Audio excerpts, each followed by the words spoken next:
Shawano High School students spent their lunch hour having some fun today while bringing attention to the problem of abusive relationships. And it's something they're hoping sticks with other area schools. Fox 11's Ben Krumholtz shows us how the students are making a difference. What are you, cheap? Teacher Mark Kroms I know things about you. is giving his students and peers plenty of ammunition Can you count that high, math teacher? to pay up for a good cause. I don't look at freshmen. They would turn to stone. It's a good fundraiser, and it also represents how people feel in an abusive relationship. What did you buy, Brian? A whole roll? This social studies teacher and one student volunteered to be duct taped to the wall for the Fighting Against Abusive Relationships Club. Good job.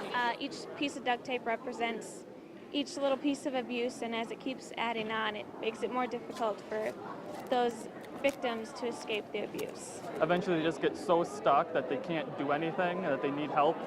With help from Shawano's Safe Haven Domestic Abuse Center, students started the club 4 years ago. They really understand what domestic violence is, and they really want to help other teens. Even as middle schoolers and high schoolers, they can be involved in abusive relationships, and it can go until any age. Stomberg, I know it's complicated. It's sticky on one side. With duct tape strips being sold for $1, students will use the money to teach other teens about domestic violence and dating. When they're younger, it's a little bit easier to influence their minds, not just influence their minds, but bring the awareness, because we don't want them to someday end up in our shelter.